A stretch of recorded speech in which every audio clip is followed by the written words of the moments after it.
Bonjour. Alors, on lance la mise en progressive du BRT. Vous avez quand même effectué le voyage de l'aspect Gataï au niveau de l'échangeur de Petersen. Quelles ont été vos premières impressions? Merci beaucoup. Tout d'abord, je voudrais saluer le gouverneur de Dakar ici présent, les préfets, sous-préfets, les maires, les directeurs et la presse. Nous remercions en tout cas tous ceux qui se sont activés pour la réalisation de ce projet. Au nom du président de la République, Bassirou Diomaye Diakhar Faye, du Premier ministre et de tout le gouvernement, nous avons visité le PCC, nous avons visité aussi le lieu de départ au niveau de la préfecture de Guédiawaye. Là, nous avons fait le trajet ensemble.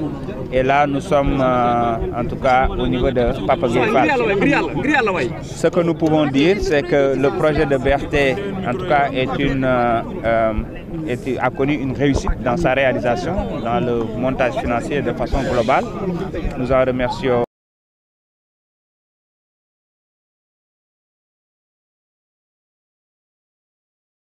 les initiateurs, nous remercions aussi les partenaires de développement, nous remercions les maîtres d'ouvrage et tous ceux qui, en tout cas, ont contribué à la réussite de ce projet. L'impression que nous avons, c'est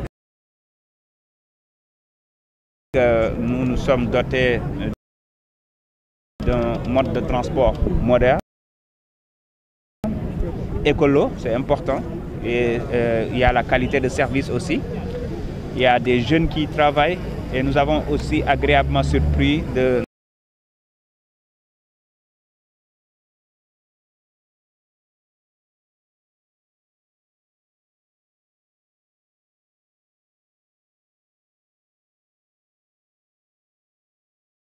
noter qu'au-delà de l'objectif de 35%, en tout cas de recrutement féminin, ils sont allés à 40%, avec surtout des femmes responsables. Pratiquement tous les chefs d'équipe que j'ai vus, ce sont des femmes, et ça c'est important.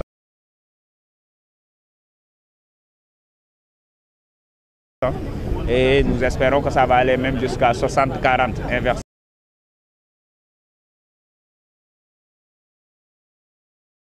C'est la courbe parce que tout simplement, en tout cas aujourd'hui, ils sont en train de travailler sur le recrutement.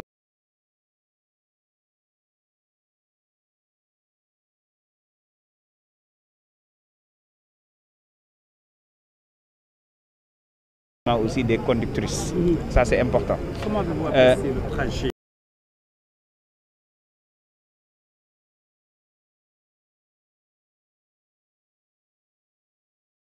La sécurité, parce que tout à l'heure j'ai entendu dire que 2 millions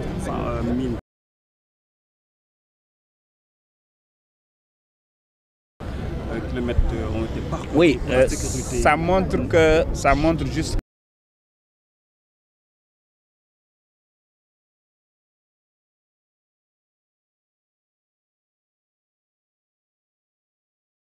que c'est extrêmement important. Après avoir trouvé des moyens de transport de qualité, il est primordial d'avoir des conducteurs et non des chauffeurs.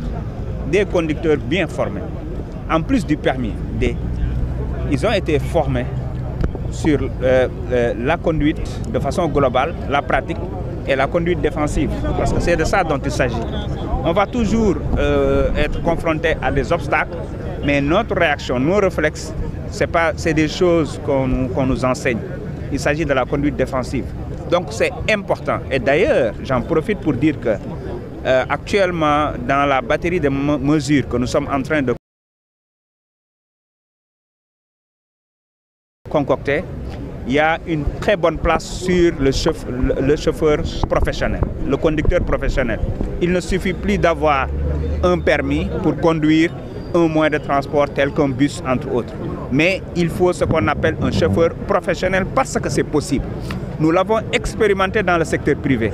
Nous avons pris des chauffeurs qui étaient dans des camions, comme tous les camions que vous voyez, dans les Bus, nous avons formé ces chauffeurs-là avec formation théorique, formation pratique. Nous sommes allés au-delà de ce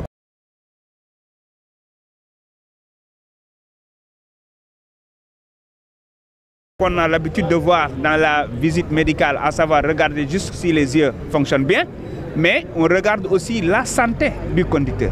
On peut avoir une très belle vue, mais avoir une santé fragile, avoir des crises, avoir en tout cas des moments d'inattention entre autres.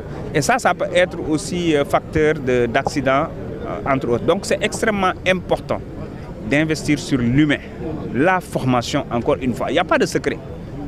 Si vous voyez les mêmes types de bus ou de camions qui font les accidents, ce n'est pas les bus, par exemple, ce n'est pas les camions de carburant, ce n'est pas les camions qui sont dans le secteur minier, c'est pas parce que non seulement ils travaillent sur l'aspect mécanique, sur la vérification des véhicules, des engins, mais aussi ils investissent beaucoup sur la formation des conducteurs. Et ça, c'est extrêmement important et nous allons y travailler. Nous allons installer des centres de contrôle technique modernes dans les pôles de développement, mais ces centres de contrôle technique modernes seront couplés avec des centres de passage d'examen modernes aussi pour nous assurer que celui qui aura son permis à point, je dois dire, l'aura bien mérité. Et ça, c'est extrêmement important. Donc, encore une fois, nous invitons tous les Sénégalais à s'approprier de ce projet dans le comportement. Parce qu'il s'agit ici de développer un nouvel état d'esprit de QHSE, c'est-à-dire miser sur la qualité, sur l'hygiène, sur la sécurité et sur l'environnement. Sunu BRT a déjà misé sur ça, parce que c'est des bus électriques, parce que c'est des voies, en tout cas bien dégagées, donc il y a la sécurité, il y a la modernité, et nous espérons que les usagers vont s'approprier de ces bus-là en se disant que sunu moomel la. L'autre chose, là où je vais terminer, c'est important. C'est bon de développer ces projets, mais comme nous l'avions toujours dit, et dans notre projet pour un Sénégal juste, souverain et prospère, il faut développer les territoires.